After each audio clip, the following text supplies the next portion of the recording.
Atiku Abubakar is known to all of us as a Nigerian. We all know that he's a great unifier. And when you talk of unity of Nigeria today, has been bastardized by the present government. So we need somebody like Atiku Abubakar to come and unite Nigeria. Because the problem we are having today is in insecurity.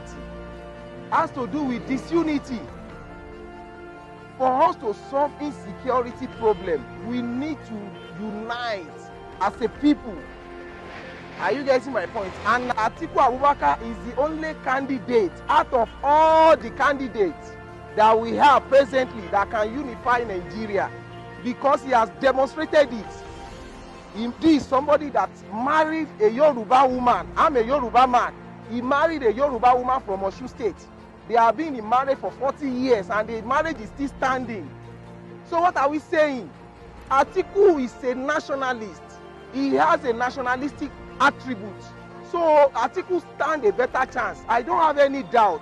I strongly believe that if Nigeria give him their vote and the mandate come 2023, Atiku is going to unify this country and the country will be better for it. As one, we can get it done. Hi guys, good morning and welcome to another beautiful time out here on your favorite morning show, Every Woman, on AtikuLive. My name is Vapp Act, and I'm excited to have you guys join me on today's episode. I'd like to quickly apologize for starting later than 10 a.m. This is due to technical issues. We really apologize. I have with me here my co-host. Hi guys, welcome to another exciting edition. My name is Ijoma, and once again, yes, I'm apologizing for the late start, but we're going to have an amazing show all the same, because what needs to be talked about, and we're not going to let time stop us. Ajay, you seem to have had a very beautiful weekend. I did. I think. You did. I think I did. I mean, this weekend, I think this weekend is one of the weekends that ran really fast, because it was Friday like 2 hours ago. I just closed my eyes and woke up and it's Monday already. I mean, I think the weekends are so short. I don't know. It's almost like we need a sit at home. Not that I need one, but you know, it's becoming very tempting at this point. We need to add Friday as a weekend. Saturday, yes, we need to have one extra day in the weekend, 4 weekdays and 3 weekends. All right, guys. So today we will be reviewing the Vapp Act. And it's really important, like I just said, we're going to have a beautiful time in the show. It's important that we look at this act at this time, especially when Nigeria is about to make a very crucial decision in 6 or less months. So it's really imperative that we look at it. And over time, a lot of people have expressed the belief that Nigeria is the least safe place for women and young girls in the world, and which is why it is required that we get a legal tool to help create a safe environment for our girls and young girls and women. I mean, Nigeria is one of the places that practices one of the most harmful cultural practices, that's against women, obviously, which is from FGMC, the female genital mutilation, succession rights, and the rest of it. And we need something that is able to speak for us when the need arises. And that is why it's really important that we talk about the Vapp Act, which is the Violence Against Persons and Prohibition Act. And I'm excited that this act has come to stay. But we're going to actually review the act in the course of the show. Yeah, I mean, that's what we're really doing. It's like, to put it more in context, so violence in Nigeria as a whole has been on the rise over the past couple of years, as we know it. We've had abductions, we had religious and ethnic clashes, we've had unknown gunmen, we've had a lot of crises. Unknown men, yes. We have a lot of crises, like a lot of violence, really. Nigeria is just immersed in so much violence right now.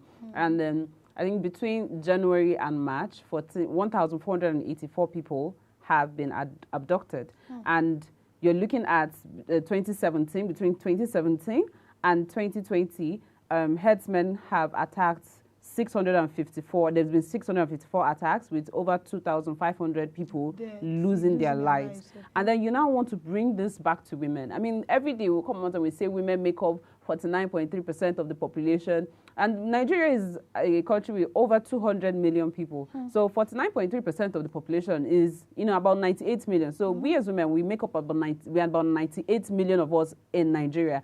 And then what shocked me was to find out that 80 million women have experienced abuse. So there's violence on the larger scale like we know it. And then we now have this specific violence against women, gender-based violence. And 80 million women have experienced gender-based violence. It means that almost every woman in Nigeria has experienced some sort of violence. One in every four. Yes. I mean, that's very alarming. It's very alarming. And so it's a good thing. I mean, we are elated when the Vapp Act came up in 2015. And it was good. We thought, okay, this is some sort of progress. This is a progress for us. But as with every other thing in Nigeria, it's not. It doesn't necessarily, stop at signing these bills or passing them into law. It goes beyond that. And reviewing this act is really important for us as women, because we need to understand. A lot of people don't even know that this act exists and how it affects them. Exactly. And that's really what we want to do today. We want to look at this Vapp Act with our guests, and we want to review them, know how it affects us as women, what our rights are, where we feel improvements or reforms can be made to include certain things that have changed. I mean, a lot has changed from between 2015 and now. So we need to at least look at this and see where we need to make reforms. I mean, the main thrust of the Vapp Act is to eliminate violence against persons. And in this context, I mean, women. For this show, against women in public and private spaces. And I have a problem with why most of the states in Nigeria haven't actually domesticated this act. Because if we've said, like you said earlier in the show, that we have over 98 million women and 80 million women have gone through abuse, which is over 90% of that number, if I'm not mistaken, have gone through abuse, some sort of abuse or any form of abuse, right? Why don't we have this act domesticated in all of the states in Nigeria? Even the states that have actually domesticated it, there's a snail speed, very snail speed. I think for me, it's not even about the domestication, because a lot of states have, I think it's about 3 or 4 states that are left. But it's not about domesticating, it's about the enforcement. It's not enough for you to domesticate these laws and then there's no form of enforcement. If somebody comes and they report a case, what actions are being taken? Do these people even know that I'm supposed to, do they know that I'm supposed to take this to so place? I'm supposed to report here that these are my rights. This is what is supposed to be done. They don't know. Yes. What does the offender stand to lose in committing such a crime? I mean, and does the person who is being offended know that this person that has touched me like this, that I can actually take this person to court? Let's take up a case like rape, for example. This act has given a very vast provision for rape, and very beautiful definition. Yes, one of the benefits of this act as regards rape is the fact that the victim gets to get some sort of financial remission. But is it enough? I mean, for us as women, no amount of money paid to you can ever be enough. So I think what is even going to make us, a little bit assuage, is taking this person, locking this person, putting this person behind bars, putting them away for a very long time. Especially, there are specifications for people that are above 14, under 14. For anybody that assaults anybody or rapes any person under 14, I mean, that person is a pedophile. You should even get you should get a stricter sentence than, and it's there. But for me personally, I don't think it's enough. Well, I think the sentence for rape is about 20 years imprisonment. That's for the, I think for when they are more than one, when it's like a gang rape. But for 14 years, if it's below 14, it's 14 years. And I feel like that's not even enough. We need more. We need that's more. Not even enough. We need more. We need a stricter sentence. Yes, really. for victims, so that it could help people. It could restrict people. Even though I know that to an extent, discourage people that have such intentions. But even to discourage to an extent, I know, because we are Nigerians and this is Nigeria, right? To an extent, I know it's really going to be difficult to be able to discourage people and be able to stop this menace totally. But at least if you make it a more strict sentence, and then create an awareness, because there's one thing to make a strict sentence and another thing to create awareness. There are a lot of people who have been raped over the years, and they don't know that there's something like a Vapp Act. They don't know that I mean, the act has been over 6 years. Some have just been 6 years serially now. raped. And in 6 years, we've had issues and cases of rape. And How how many of them actually get to court? How many of these people are actually prosecuted? Even in 2020 alone, we had over 129% increase in domestic violence. Wow. That's even not the entire 2020. This is even between March and April. Wow. When we had the COVID. Wow. So if people are aware, if there's some sort of awareness for people to know that there is something like this that gives you the power to actually prosecute someone that even tries to. He hasn't actually committed. You don't even have to get to that point. He's trying to. Yes. To commit such an offense as this. There's an act, there's a law that actually prosecutes this person and puts the person behind bars or makes the person pay a fine.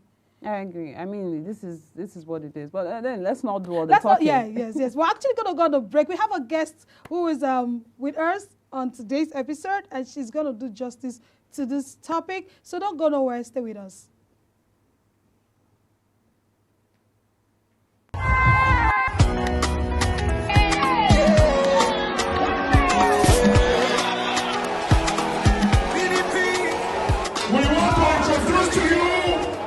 One single Nigeria with multiple competencies. A man who is welcome in all the 36 states of the Federation. Oh yeah.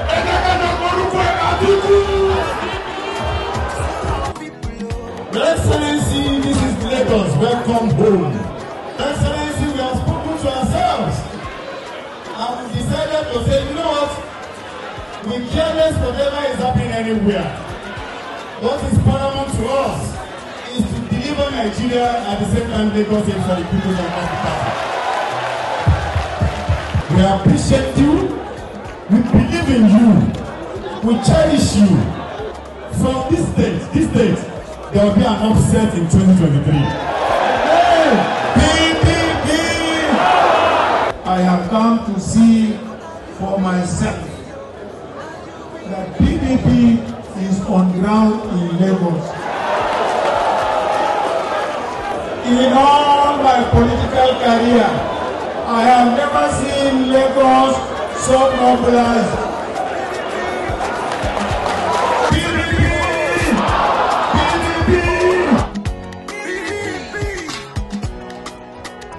Let's go.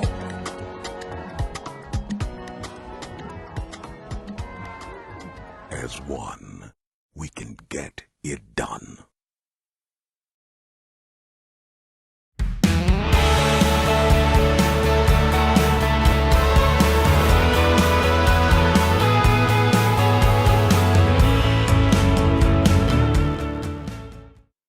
Guys, if you're just joining us, this is Every Woman on AtikuLive, and we are talking about reviewing the Vapp Act, the Violence Against Persons and Prohibition Act. And I'm excited to have with us here our guest. She has been here before, and we enjoyed the fact that she joined us on our previous show.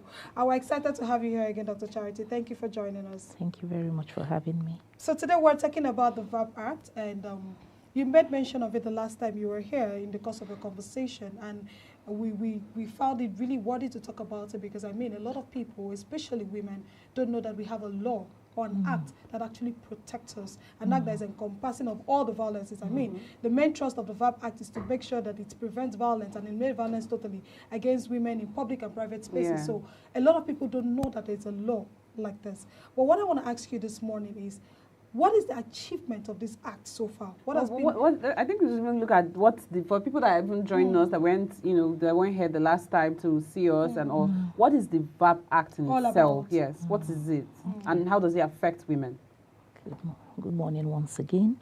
The Vapp Act is the Violence Against Persons Prohibition Act. It's a law that seeks to prohibit all forms of violence against persons, ensure maximum security for all citizens, ensure that victims of violence are compensated and perpetrators are punished. And every citizen is eligible to getting justice based on the Vapp law. It was passed in 2015. It has been domesticated in about 30 states, and it's yet to be domesticated or to be domesticated in 4 So advocacies are ongoing. We want to see that it is not just domesticated, but implemented in all the states. But I can assure you that if we can have this law being practiced in full, then we'll have a better life for all the citizens in this country. Amazing. So since we've talked about what it's all about, let's look at the achievements over the years. I mean, the act was passed in 2015. So that's like over 6-7 years right now. Yes. What has been the achievement since 2015? Well, the achievement is number one. Even for the northern parts of the country, I'm from Adamawa State, where I have worked, in the development space. Was domesticated for them to even accept it, because we have very strong culture in Nigeria. Our culture is strong. Then, just as we always say, we have a strong patriarchal dominated system here. So for states that have domesticated it to even see that it is worthy, it is a worthy law, is an achievement. Then some states have not just domesticated, they have gazetted it, they have made it a physical document. They have disseminated it. Religious organizations have, they have adopted it. We have about 27 offenses under this law. And you see that some of them, if you look at some of these laws, you'll find out that it quite contradicts some customary laws. Yeah.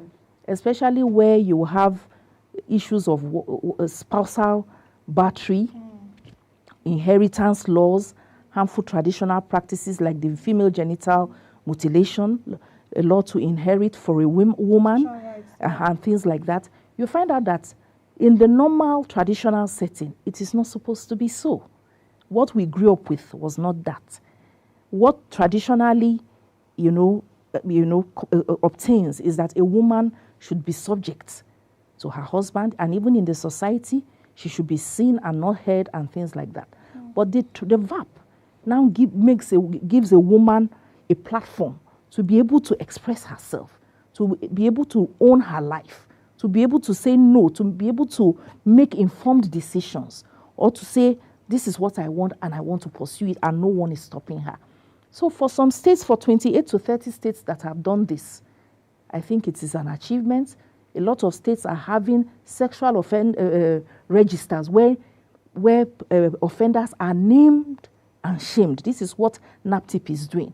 So NAPTIP has had quite some success stories resulting from the law, because they have been able to be the first-hand respondents of violence within the states where this law has been passed. And they are doing a great job because of their very swift response. When you call them with their helplines, under 10 minutes they are there. They have safe spaces, there are shelters. Whatclef has a shelter here in Abuja.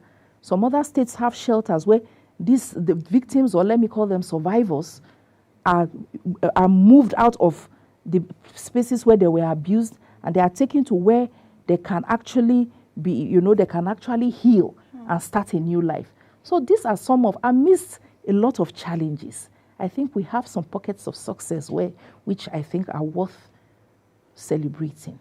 I want to take you up on this. When you mentioned the registry, I mean, the subsection 1, subsection 4 of this Vapp Act states that a register for convicted sexual offenders shall be maintained and accessible to the public. Yes. But I don't know if there's a database for, this. It's not enough to name them and shame them. I mean, we see it on papers and tomorrow you've forgotten. Is there a register, a database that is accessible digitally? Because that's where we are now, where people can go. If, for example, I was going to be in a relationship with somebody, is there somewhere I can go to check if this person has a history of, sexually assaulting people, or is he a sexual offender? Is there a place where I can get all of this information? Because it helps us as women to make informed decisions too. Any state where the Vapp law has been passed has a sexual assault referral center. We call it SAC. This center is like a hub where what is meant to be done in that center is to have data collection. Yes, we are still work in progress. We still do not have statistics. But even what we have said about the increase in rape cases, 129%, it was those SAC centers, the SAC, that were able to come up with that statistics, knowing that because of the pandemic, a lot of domestic violence occurred in the homes. Yes. Incest occurred in the home, spousal rape, battery, and things like that. So that SAC are the ones that are able to take data. Police, they work hand in hand with police, with the civil defense, with the hospitals, with the primary healthcare centers. Where such related cases are made, then they are now able to take data. Coming to reality, it may not have been achieved completely, but SAC is set up to be able to come up with data and get us, get a sex offenders register where these names are there. And the intent is that it is passed all over the nation so that wherever you go to, you know that this person's name is there. He or she is someone that would not be relating with people very easily because of the record that they have. So it is work in progress, actually. But there is there's a structure put in place to ensure that these things are carried out, which is the referral center, in all the states where the Vapp is being followed on. I mean, amazing. I'm talking about the referral centers, right? Yes. I'd like to ask, are there any challenges that they've been going through in setting up these referral centers? Because, I mean, like what I just said about the registry where you can go and check, are there challenges? And what is the authenticity of those registers, especially in the referral centers? Now, one of the challenges of the referral centers is funding. Just like every other mechanism put in place, funding is an issue for them because they need to move around. They need to respond to these cases. They need to go around the states and all that. They need to sensitize the public. So funding is a major challenge for the referral centers. But the constitution or the composition of those referral centers are organizations that are working towards prohibition of violence. And most of them are funded by international organizations. So you come to the referral centers, you see different civil society organizations, faith-based organizations, medical trauma counselors, security agencies. They are all working hand in hand. So yes, there are challenges, but it is ideally supposed to ensure that these things are put in place, but there are challenges. That's the thing. Okay, aside from the government, right? Yes. Okay, I think we'll just go on a very quick break. When we're right back, we'll take it off from where we stop. Okay. We'll ask these questions, but let's just go on a very quick break. Okay.